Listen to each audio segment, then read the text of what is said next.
ස්වභාව ධර්මයෙන් පිරුණු මාරම ලස්සන පාරකින්. ඉතින් ඕගොල්ලන්ට මේ පාර හරියටම කිව්වොත් එහෙම මේ පාරේ දැන් හරියටම කතරගමට යන්න නම් මුලින්ම ඕගොල්ලෝ බදුල්ල බලංගොඩ පාරේ පැල්මඩල් හන්දිය කියන තැනින් වමට හැරිලා ඕගොල්ලන්ට යන්න පුළුවන් කහවත්ත හරහා මාදම්බේ හන්දියට. එතනින් ඕගොල්ලෝ උතුරට මේ නැත්තම් ඉතින් කෙලින්ම ගිහිල්ලට පස්සේ තමයි ඕගොල්ලන්ට මේ පේන වංගුදහය පාර හම්බෙන්නේ. ඉතින් මේ වංගුදහය පාර නම් කියලා වැඩන්න මාරම ලස්සනයි. මොකද කඳු මුදුනකින් තමයි මේ වංගුදහය පාර යන්න තියෙන්නේ. ඉතින් ඕගොල්ලන්ට පල්ලයට මාරම ලස්සන view එකක් පේනවා. ඉතින් ඕගොල්ලන්ට මේ වංගුදහය පාර මට හරියටම කැමරා මේ පැත්ත හරවලා ගන්න බැරි වුණා. මට ওই කැමරාවේ මේ අනිත් පැත්ත හරවලා ගත්ත වීඩියෝ එකක් විතරයි තිබ්බේ.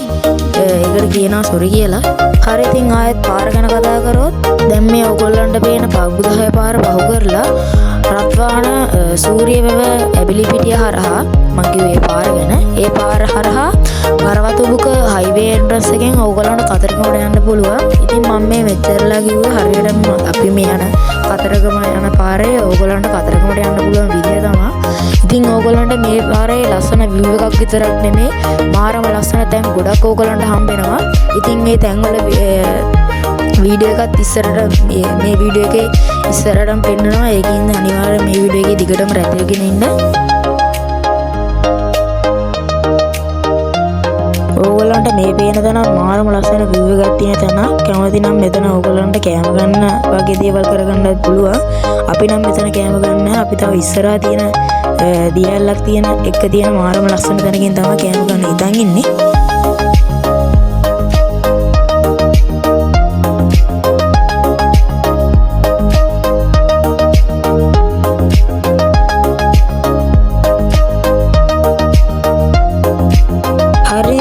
උදේ කෑම ගන්න අදාළ තැනට දැන් ටිකක් ලං වෙලා ඉන්නේ. එහෙනම් ඉතින් උදේ කෑම ගන්න තැන ඉතින් හමු වෙමු.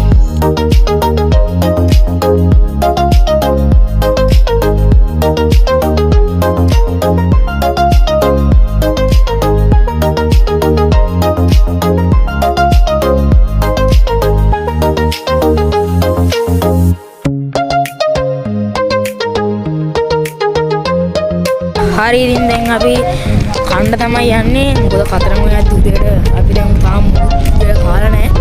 දැන් ඉතින් කන්න තමයි හිතන් ඉන්නේ.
මෙතන තියෙන මාරම ලස්සන දියැල්ල ඕගොල්ලන්ට මෙතන පොඩි තැනක් තියෙනවා. එතනින් ඕගොල්ලන්ට මේ කන්න කරන්නේ දේවල් කරන්න පුළුවන්.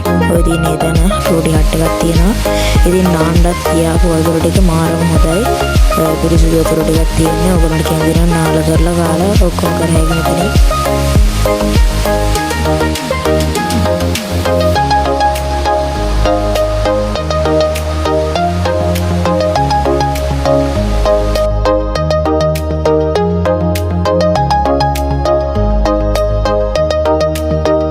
ඉතින් දැන් අපි කාලා ඉවරයි. දැන් ඉතින් ආයේ වෑන් එකට ගිහිල්ලා යන්න තමයි තියෙන්නේ.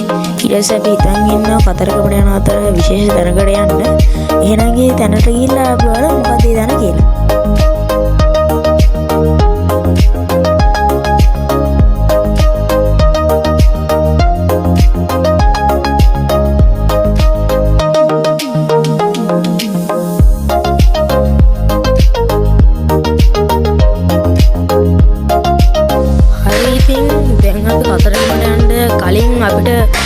දෙයක් බලන්න තියෙනවා කියලා කට්ටිය නැවතුවා. මොකක්ද කියලා බැලුවොත් ඔයගොල්ලන්ට පේනවද දන්නේ මේකට කියන්නේ මඩුවංගල වලව්ව කියලා. හරිද ඔයගොල්ලොත් මේ මඩුවංගල වලව්වට ඇවිල්ලා බලන්න මාරම ලස්සන තැනක්. ඔයගොල්ලන්ට මේ කැමරාවෙන් බලනකොට වඩා ඇවිල්ලා බලන එකේ මාරම ලස්සන අත්දැකීමක් ගන්න පුළුවන්.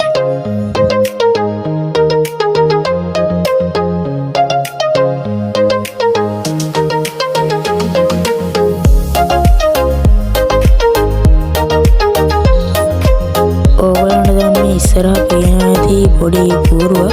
ඒකෙත් ඕගොල්ලන්ට තියෙනවා මේ මඩුවංගල වලව්වගේ අතීතයේ සිද්ධ වුණු දේවල් ගැන විස්තරය.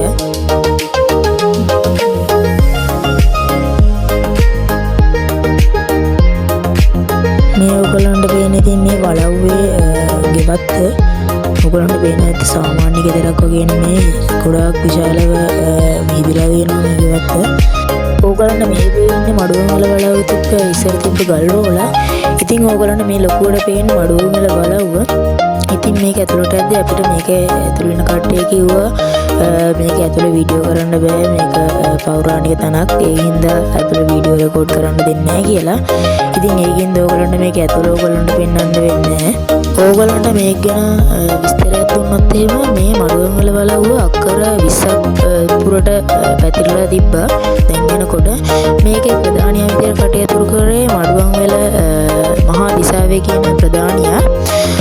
ඒ වගේම මඩුවංගල මහා දිසාවේ කියන ප්‍රධානියාගේ විශේෂ ඡායාරූපයක් ඒවත් චිත්‍රයක් මේකේ තියෙනවා. ඒක දැන් කාලේ 3D වගේ චිත්‍රයක්. මේකේ අතීතය ගැන කතා කරොත් 1930 දශකයේදී මේ මඩුවංගල වලව්වේ කාමර 121ක්ද මැද මිදුල් 21ක්ද තිබිලා තියෙනවා. ඒත් අවසනාවන්ත ලෙස දැන් ඒ කියන්නේ අද දකින විදියට මේකේ කාමර 43යි මැද මිදුල් 7යි විතරයි ඕගොල්ලන්ට මේක වලා ගන්න පුළුවන් වෙන්නේ. ඕගොල්ලන්ට මේක ගැන ඊට වඩා විස්තර මෙතනට ඇවිල්ලා හරි Google එකේ වෙබ්සයිට් වලින් හොයාගත්ත හැකි. හරි දැන් අපි මඩුවංගල වලව්ව බලන් කෙලින්ම ආවේ කතරගමට. කතරගම අපි කතරගම දේවාලය ළඟ තියෙන ගෙට් හවුස් එක බුක් කරලා කලින් තිබ්බේ. ඉතින් ඒක තමයි ඔයගොල්ලන්ට මේ වෙන්නේ. අපි ඉතින් ඒකේ අදර හවස ඉඳලා ඇඳුම් මාරු කරලා එහෙමම රෑ අදර තමයි අපිට කතරගම දේවාලයේ තියෙන පූජාව තියෙන්නේ. ඉතින් අපි ඒක කරන්න අදර 4:00 අඩ්ඩතර යන්න ඕනේ. එහෙනම් ඉතින් ඔයගොල්ලෝට මේ වෙන්නේ මේ ගෙට් හවුස් එක ඔයගොල්ලෝ කතරගම ආපු වෙලාවට ඔයගොල්ලන්ට පුළුවන් මේ ගෙට් හවුස් එකට යන්න.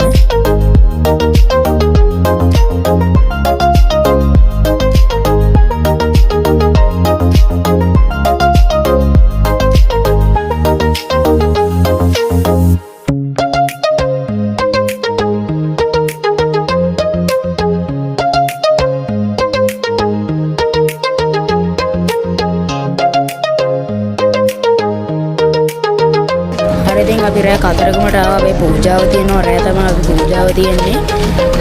ඉතින් අපි පූජා වට්ටියකුත් බාරගත්තා. අපි කතරගමට ගිහින් නම් පූජා වට්ටියක් පූජා කරමු.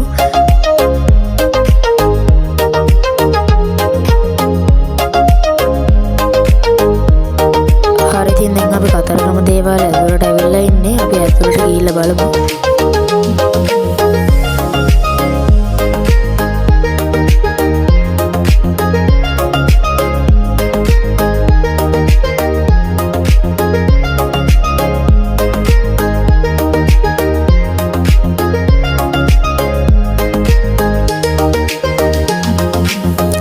දැන් අපි කතරගම දේවාලය ඇතුළටම ඇවිල්ලා ඉන්නේ. හරි දැන් අපි පූජාව දීලා තියෙන්නේ.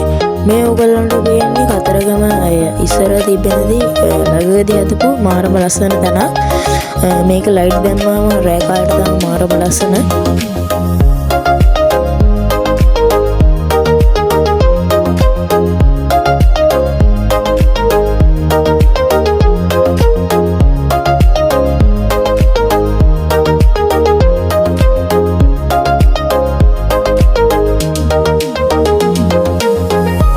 ඉතින් දැන් කතරගම ඉස්සර වගේ නෙමෙයි. දැන් කතරගම අලුත් වැඩියා කරලා මාරම ලස්සනට තියෙනවා. ඉස්සර මැණික්කව වතුර අල්ලන්නවත් හොඳ නැහැ. ඒව ජරාව වතුර ජරාව කියලා තිබ්බට දැන් එහෙම නෑ. දැන් ඒකේ වතුර පාගගෙන ඒගොල්ලට යන්න පාල යට හදලා තියෙන්නේ ලස්සනටම. අනික ඉස්සර වගේ බෝතල් ප්ලාස්ටික් කෑලි නෑ. දැන් කතරගම මැණික්කගේ මාරම ලස්සනයි මැණික්කගත් දැන්. ඕගොල්ලන්ගේ මේ වීඩියෝ එකේ එළිය ලයිට් ගැස්සුනාට එහෙම ඇත්තටම ලයිට් ගැස්සෙන්නේ නැහැ. මේ කැමරාවේ පොඩි සෙටින්ස් අවුලක් ගිහිල්ලා ඒක තමයි මේක ලයිට් ගැස්සෙන්නේ.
කතරගම ටුවර් එකේ අද ෆස්ට් ඩේ පාර්ට් එක මෙතනින් ඉවරයි. දැන් ඉතින් අපි කතරගම ගිහිල්ලා එන ගමන් දැන් ඉන්නේ.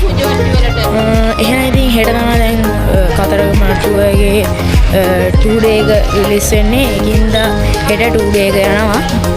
අනිවාර්යෙන් වීඩියෝ එක දිගටම රැඳී ඉන්න. මොකද දැන් 2 day එක දාද්දී ඔයගොල්ලන්ට ඒක බලා ගන්න පුළුවන් නම් subscribe කරලා like කරලා bell icon එක all කරලා share කරලා තියාගන්න. එහෙනම් අපි කතරගම ටුවර් එකේ part 2 එකෙන් හම්බෙමු.